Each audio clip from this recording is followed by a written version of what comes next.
guys, welcome back to my channel and another Topic Tuesday here. So today's topic is your most used polishes, but I guess I took that as more like, these are my polishes with the most prominent fill lines, so I don't know if that's like interchangeable or not. We'll see. We'll see what you guys have to say. I'm not sure how exciting this video will be because I feel like I've talked about this before, or like in a variety of videos, I've shown off a lot of these and their fill lines, but now here's one like concentrated video with all of my most used polishes. And I mean, not everybody watches all my videos, so now you get one kind of central focal point. So I'll just go through and I'll show you all of my bottles, and I have like pictures so that you guys can see the actual fill lines, because knowing myself, these are going to get super jostled and shook up as I like fling my hands about to talk about them. So I took pictures beforehand so that you guys could see the actual settled fill line before I go crazy and accidentally shake all of these up. So most of these are going to be older polishes and mainstream polishes, typically from closer to the beginning of my collecting days, because as my collection expands, it's harder and harder to use the same polishes over and over again. But I do have a couple that are like newer that do have somewhat prominent for my collection fill lines. So I'm going to go from most full to least full, and so you'll get to see kind of like the bottles getting like like that. So the first one is going to be Vanessa Molina's Silencio Bruno, and this one surprised me because this is from August's polish pickup, so like I haven't had this for very long, and I've only worn it for 2 manicures. So the fact that the fill line is so like visible at this point already was really like shocking. And I think part of it is just, I think these are, it doesn't say, but I think they're 11 milliliter bottles. And like it being a taller, skinny bottle, I think that also makes the fill line look a little bit more prominent. And finally, the first time I wore this, I had really long nails, and that takes a surprising amount of polish to cover. I don't remember if I did 3 coats or what, and maybe that's why I used so much of this, but I do like this polish, and I have a feeling that this one will get used up to its fullest extent by me, which cannot be said about all my polishes, you know? The other fairly newer polish is from Alchemy Lacquers, and this one is Bad Candy. This is another one that, it's a smaller bottle, it's 12 milliliters. I guess what is a small bottle versus a big bottle? I'm not really sure. Everyone always says like, oh, 11 is too small, but I can't go through a whole bottle of polish to save my life anymore, so I don't know, maybe it's the perfect size for me. But this one, it's like right here, and I mean, obviously I'm going to put the picture up, so I don't know why I have to point that out to you. I got this from September 2021's polish pickup, so even this was pretty surprising that in a year I did this much damage, I guess you could say, this much progress. I've worn it quite a few times though. I wore it last year around Halloween and fall, and I wore it this year around Halloween and fall. I think I wore this one to Ren Fair actually this year. I just really like it. It's a gross color, and it's got these flakies that kind of accentuate that gross color, and it just looks really stark and really shocking and interesting on the nails. This is one you'll really have to look at the picture more than the bottle in my hand to see the fill line, because I've rolled it around and shaken it up. This one is Orly's Star Spangled, and it's weird that I've used so much of this up probably now. But if you watched my old faves versus new faves, I do talk about how this was an old favorite. I actually used to really like wearing reds somehow. And it's not even, for me, it's not even the color. It's just that I've built up this really weird terror of the removal process of reds, and that's why I don't wear them. But I said this in a previous video that I might do a only wear reds for a month thing, and I'm definitely going to do that, maybe in like January or February. So look forward to that torture. Maybe I'll learn how to not be afraid of reds. But yeah, I don't wear red too often anymore, and a red glitter like this, it's giving Wizard of Oz. Like, it just reminds me of the ruby slippers. So I don't know, not my favorite kind of red anymore. I like brighter, more like candy looking reds nowadays. So this one's just not up my alley anymore, but I do have nostalgia for it. Next is Zoya's Jill. Now this is the one I've told you guys was my like go-to job interview color. And as you can see, it's about half thankful. When I graduated college, I applied to exactly one job, the job that I wanted. And I was like, if I don't get this job, I don't know what I'm going to do. And I got that job. And so I was like, okay, getting a job is very easy. Well, I don't know why people complain. And then when I left that job and I was changing kind of like career modes, finding a job became very difficult, as you can see from the fill line, because if you ever changed directions in your career, you'll know that they just keep asking you 1,000 times, why are you changing direction now? Why are you doing this or that? And you can't be like, because my previous line of career work didn't pay for nothing, because then they get mad and they go, oh, you're only doing this job for money? Like, yeah, girl, that's what I do a job for the money, so I can buy nail polish. So I had a handful of interviews wearing this color. And finally I got a job, and then I got laid off from that job. And now I have a new job. And maybe one day I'll have another job. Who knows? God, I hate jobs. Okay, then we have Essie's Mint Candy Apple. And I think it's really a testament to the patience and the willingness to forgive in my heart that I have, that the fill line is like halfway down the bottle, because this is an ungodly formula to work with. I love Tiffany blue. I love a robin's egg blue. And so this was really my go-to for something like that until I got Picture Polish Tiffany. But until then, this was the only option I had. And the formula is, I don't even think it's the formula. I think it's the brush is not conducive to the formula.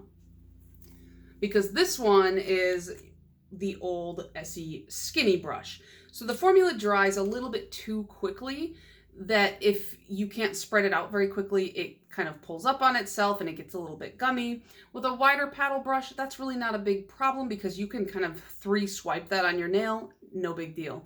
With a brush this skinny and with nails as long as mine typically are, it becomes a hassle. And so you have to like speed paint, or else you are going to get the lumpiest, bumpiest little robin's egg blue manicure your heart did not desire. I'm gonna have to put an arrow on this picture because it's really hard to see without light shining through. It's at least right here.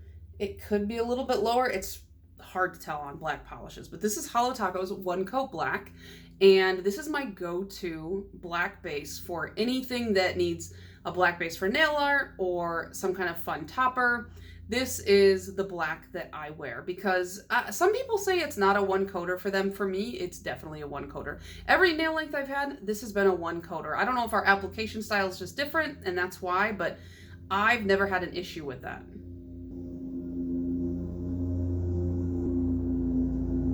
And I've thought about trying like Cirque's Memento Mori, and there's been a couple other recommendations from other people, but then I think, if it ain't broke, why fix it, you know? I've got a good black polish. When this runs out, maybe I will try one of those other ones, but for now, I might as well just stick with the one I have. Works for me. I just wish that this one had the wider brush, because I do like the Holo Taco wider brush. And no, I'm not going to buy the wider brush to stick in there, because I don't believe in paying for brushes. Okay, same as before, but this is Holo Taco's Not Milky White. And you're like, Hillary, why do you have two of those? I don't know. This is this one's the original, the one that is down to here. And this is the newer formula, because the Not Milky White that she released was kind of milky white. So I've used both of them a little bit here, and you can see, obviously I've used the older one more. And again, I use this for bases for nail art or toppers that I want, anything like that. The reason I've used both of them is I don't know. I don't know the reason. I know that in my head, I'm trying to prioritize using up the old one, and then I will move on to the new one. But apparently a few times I was like, I don't want to deal with how crappy the old one is. And so I ended up using the newer one. I don't know. I'm trying to use the old one up. I know I should probably just like say, forget it and let it go and only use the new one. But I just don't like throwing things away that aren't like done. You know what I mean? I don't know what it is. It's just, I I don't like being wasteful, and there are certain cases where it's like, oh, this just doesn't work for you. It's not wasteful, it's just not usable. And I feel like this is one of those cases, and yet my stubborn brain is like, no, figure it out, Hillary. And so I continue to use the sort of milky white. Okay, and then we have Essie's No Place Like Chrome. I love the way that this polish separates because it's so weirdly watery, and then all of the metallic pigment sinks to the bottom, but then it literally is so easy to shake up, and then look at that, so pretty. I was obsessed with metallics when I first got into nail polish. I've been saying this for, I feel like, a lot of videos recently, but that's just like the Y2K influence in me. I loved metallics. I don't love metallics that much anymore. I feel like this new, like, minimalist earthy toned neutral trend when it comes to like household objects, I really like that. I never thought I would be that kind of a person, but I do really like that very simple, clean look. But these metallics, they do have a special place in my heart, and clearly I love this one. This one shows off every single ridge on your nails, so if you have ridgy nails, get ready, because you don't know how bumpy your nails are until you put this polish on, I swear. Orly's Mirrorball. This is one of my all-time most used polishes. This is on my favorite Orly's list, which I don't know if it's coming out before this. I think it's coming out right before this, but yeah. This is one of my all-time favorite Orly's. You can tell the fill line is quite low. I've done pretty good at using this up. I used to think this was like the height of cool. It was the coolest polish that ever lived. I talked about that a little bit in my old faves versus new faves video, which I'll link in the cards. But it's just, it's getting to the point where it's probably going to start getting gummy if I don't finish it off. So I should, but at the same time, it's got such a nostalgia factor for me. This one came with me to Japan. This was one of the first ones that I ever actually bought. I used this polish to help grow out my nails at the first time I ever really grew out my nails, because this is kind of one of those like cementy glitters, and I'm like, your nails can't break if you put a lot of polish on them, right? No, they can, sweetheart. But I don't know, it's just, maybe I should put this in a case and like put it on my wall. And then finally, I don't know if this counts, this is a new bottle, or a newer bottle. The fill line is only right about here. I'm wearing this on my toes right now. But I finished a bottle of this. That's the only polish I've ever finished. No, that's not true. I finished a couple others, but this is the only polish I've ever finished and then repurchased. So this is definitely the most used polish I've ever had in my collection, because I've used one up and I've then since used this one as well. Unfortunately, when I bought this, it was like right before they changed their brushes, so I ended up not having the, so rude. So I ended up not having the paddle brush in there. Oh my god, dude. It's 5 o'clock, why are you mowing now? So it ended up not having the paddle brush in there, unfortunately, but I'll still use it because I love this polish. So yeah, those are what I think are probably the top most used polishes in my collection, aside from like some stamping polishes, but those are boring. Nobody cares about that.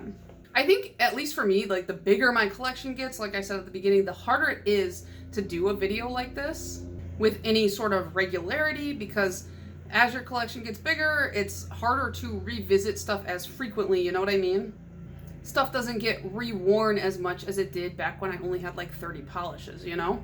I think that does bother some people about their own personal collections, that they feel like, oh, I can't get to every polish all the time, and so they do a lot of like destashing and cutting down. But for me, that's not something that's ever really bothered me. I don't really care. Part of the hobby for me is not just wearing it, but having it, moving it around, you know, cataloging it, things like that. So it all has some kind of function to me, and the moment it doesn't, I'll probably do a destash, but I feel like that's a long way off for me.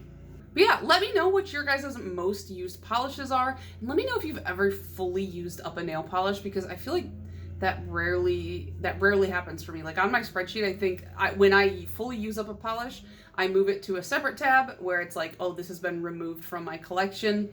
I think that there were like only 5 or 6 that were fully used up, and a couple of those were juleps, which are super tiny, so that barely counts. But yeah, that's gonna be it for me, and I will see you guys in the next one. Bye.